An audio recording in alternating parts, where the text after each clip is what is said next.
everyone, thank you so much for watching this video today. I'm really excited to introduce you all today to Reed, who is one of the editors for Mind Cafe. I know Reed from a writer's Slack group that we're both a part of, and I was really interested to hear when he was talking about some of the changes that have been going on with the rejection process for Mind Cafe. I get asked this question all the time. The story was so good, I put my heart and soul into it. Why did a publication turn it down? And I'm hoping that Reed's going to be able to tell us a bit more about himself and about the process today. Yeah, absolutely. So I'm an editor for Mind Cafe along with two other folks. I've been doing that for, about a year and a half now, and I've been writing on Medium a little bit longer than that, and then on my personal blog for another year before that. So yeah, it's been quite the process, and I know for at least us at Mind Cafe, we're constantly trying to fine tune the type of work that we allow into our publication. So there are definitely pieces where, just 2 or 3 months ago we would have been glad to accept, where now we're maybe passing on or telling folks that they need a little bit more work to get it in. So before we get into the nitty-gritty details, I was hoping you could actually tell me, give me a ballpark estimate. How many stories do you see submitted to the Mind Cafe on a daily basis? So we have kind of 2 different areas where folks can submit stories. It's current writers who can submit stories, and then folks who are hoping to become writers for Mind Cafe.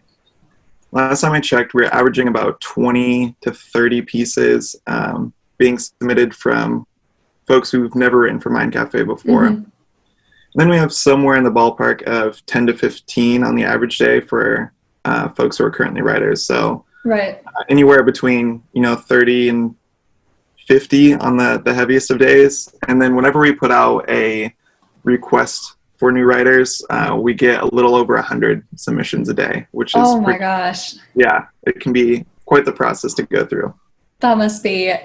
That's so much.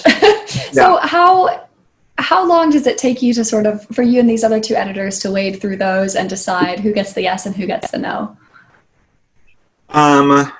Well, that's a great question. It is heavily dependent on the piece itself. So we actually have a 4th person who manages the submissions only for new writers. They have a general guidebook of what we'll bring in, because we don't want them to spend so much time actually editing the piece. If it's pretty good, just bring it in and we'll, as the editors, actually work on it. So for them, it can take a couple of minutes. You can generally see good framing, good storytelling, and quality writing pretty quickly. Once it comes over to our side, that same piece may need a lot of work to kind of capture the flow. And then we have our talented writers who have been doing this for years, or they're just naturally gifted, and it takes about 5 minutes. Other folks, it takes 2, 3, 4 kind of back and forth rounds. I think probably 20 to 30 minutes on an individual piece just to kind of get it where it needs to be for that final round of editing. So within a day, it can take, quite a bit of time, but that effort always pays off. As long as we can keep those same folks writing for us, they get better quickly. Yeah.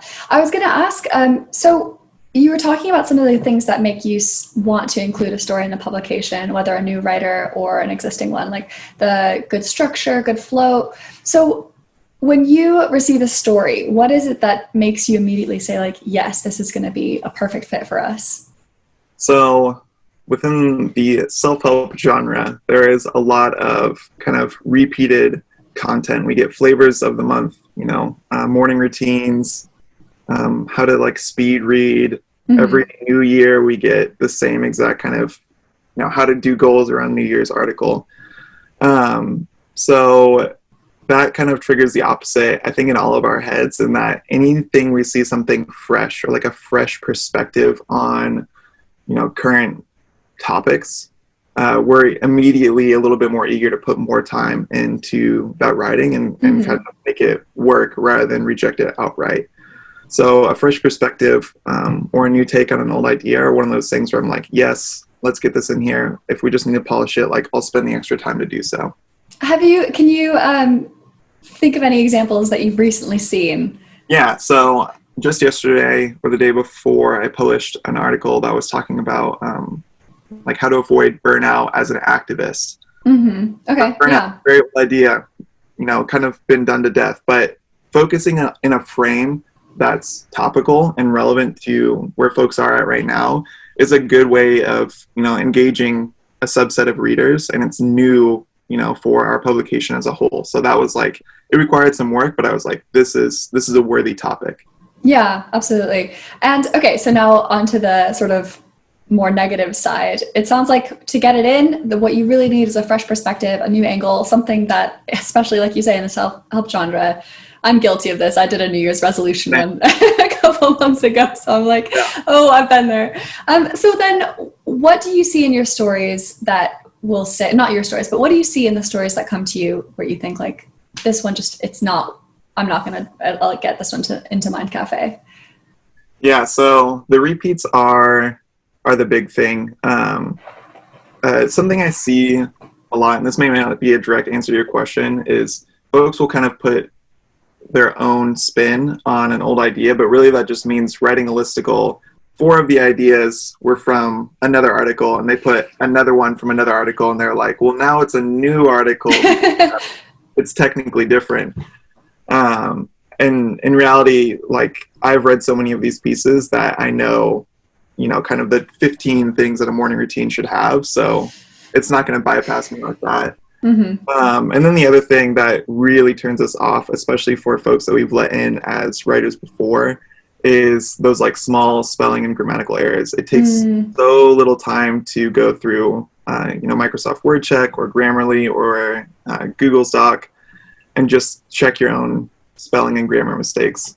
We don't really want to be focusing on that. We don't have the time to do so. We want to make sure your story is great, not that your grammar is. That's really your responsibility. Yeah, you want to be focusing on taking the story to the next level from like a sort of copy editing. Yeah, so that's what you want to be focusing on rather than like just doing these little grammatical fixes. Yeah, like that makes total sense. Your grade school teacher. I'm here to like improve your work. Yeah, no, that makes a lot of sense. So you were saying earlier that you've kind of recently revised the process. Can you walk me through what that looks like now versus what it used to look like? Yeah, so I think Medium's kind of challenged us, and I definitely think we're up to the task of pushing out more relevant stories. There was probably around, end of last year where we were pushing out stories that were pretty similar to one another. Morning routines definitely had a spike, and we were pretty comfortable just putting out kind of the same article over and over again. Yeah. So definitely the fresh perspectives. Flow has become a lot more important. Okay.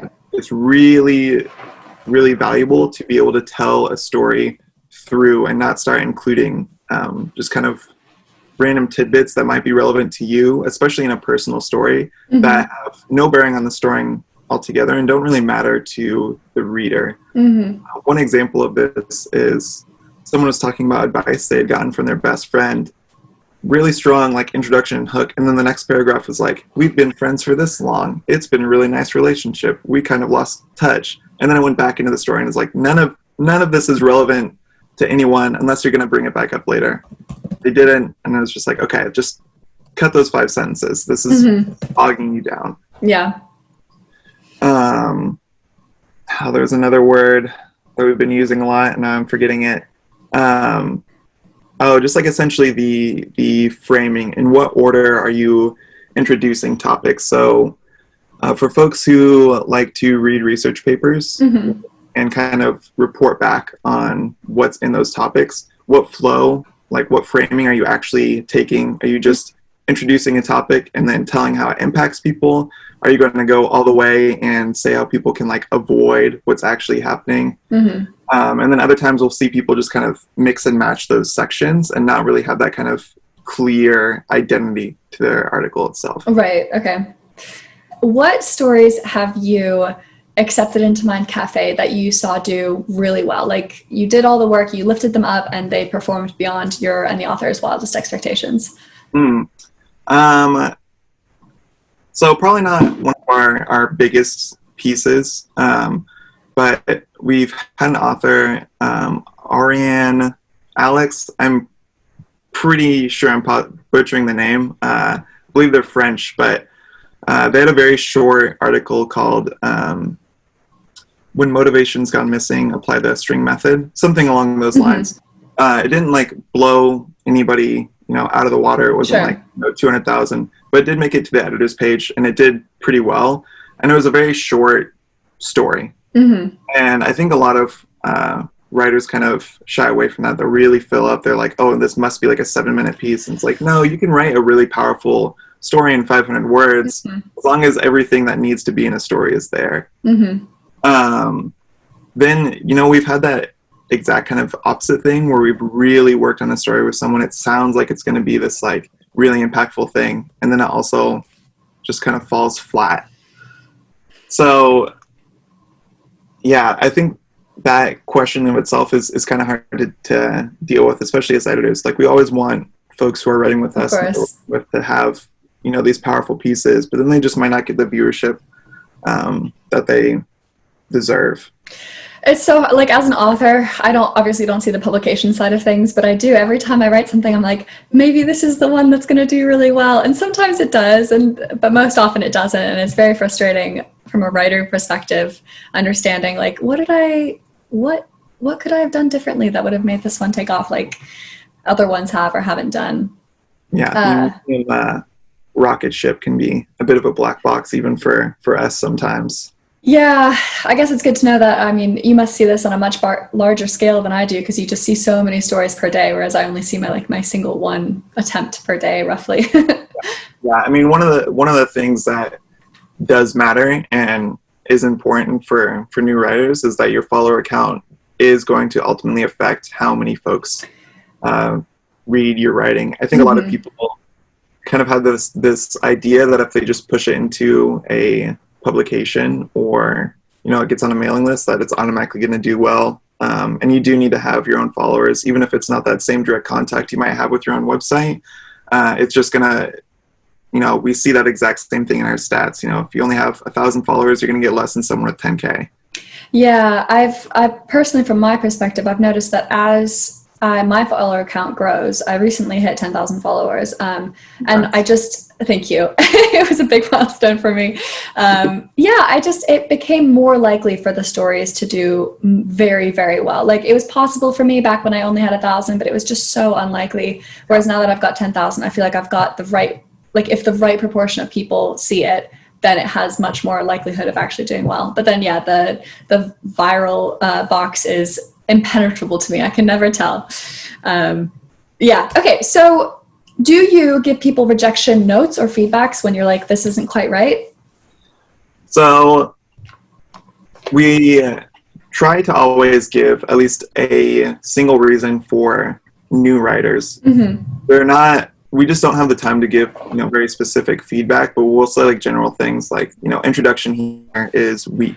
That's not telling you a lot, but I think most people, even new writers, can kind of look at their piece and say, well, what does that mean and how can I correct that? Yeah, absolutely. And those people are always welcome to go rewrite and resubmit. We're happy to look at that work. For Mind Cafe writers, I've kind of broken it up into 2 tranches. So if something's just like really off topic for us, I kind of just, give like, this isn't for us. We're looking forward to the next article. Just yesterday, someone submitted an article on morning routines. I was like, hey, this is solid writing. I otherwise would be happy to accept this. We've just had a lot of these articles. Like, please submit again in the future. We're happy to work with you. Right. And then also yesterday, I rejected an article that just didn't really have a concrete topic, and I asked directly for more feedback. Please always, if I ever reject your piece, ask for more feedback. I might not do it, but if I do, I'll give you a lot. So I just gave her my email, had her reach out, and I sent her like 400 or 500 words about like things she could improve. Wow, yeah. Because especially if like you can tell someone put their time and effort into it and they're going to submit with us, I feel, like I should give as much feedback as I can, especially if someone's going to ask for it. So my answer is, I guess it really depends on what the person's going to do to elicit that feedback, but we always try to give something. if you reject a story and somebody, the author, does some work on it and they resubmit it, do you often take those pieces again? Yeah, I think we'll pretty frequently look at them again. I think the larger issue is people make much smaller edits than is required. They might change a sentence or two, or cuts one piece out. When your introduction is weak, that generally means your whole introduction is weak, or it doesn't match what you're writing about, Yeah. or it doesn't have a hook that's powerful, something along those lines. You probably need to touch on the whole thing. Mm-hmm. And when your introduction changes, you generally are going to change parts of your main article as well. So yeah, if you get a rejection, especially from kind of the larger publications, Mm-hmm. there's probably a fair amount of work that you need to do, even if that didn't come across in the rejection itself. Okay, yeah, I think that's really good for people to know. Okay, so last question. You see, what was it? Upwards of 40 or 50 stories a day, it sounds like, between you and the others. With all that wealth of information and experience, if you could narrow down your advice, I know this is all on the Mind Cafe submissions page, but tell it to me now. What would you tell people who don't want to have their story rejected? What is the work that they can proactively put in to avoid that? So the number one thing is to actually read the Mind Cafe submissions page. We see so many people just clearly ignore that. The whole thing, there's formatting errors, there's just lack of content, there's wrong subjects. So that needs to be the place that you start for any publication that you submit to. Every publication is going to have that submissions page. Go through it with a fine-tooth comb and make sure your piece has that, because very rarely are these for Mind Cafe only. These are general writing rules and structures that all publications are going to want to see. If you really want to take it up to the next level, go visit the Better Human submissions page.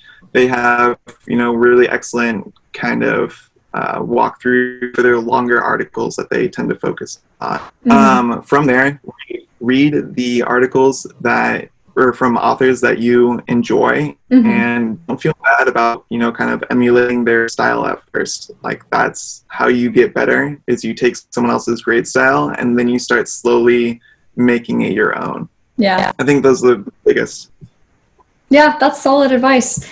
Okay, Reed, thank you so much for taking the time to talk to me. It's really awesome and very, very cool that you've given all this wealth of information to me and to anyone who's watching this story about how to get into Mind Cafe. I love personally writing for Mind Cafe. Actually, my most viral story to date ever has over 100,000 views, and it is sitting in Mind Cafe. And it was such an honor to get it in there and have that experience. So hopefully this helps people wondering what they could do differently, how they can get their stories in such an amazing publication. And thanks once again, Reed. It's been really cool talking to you. Bye.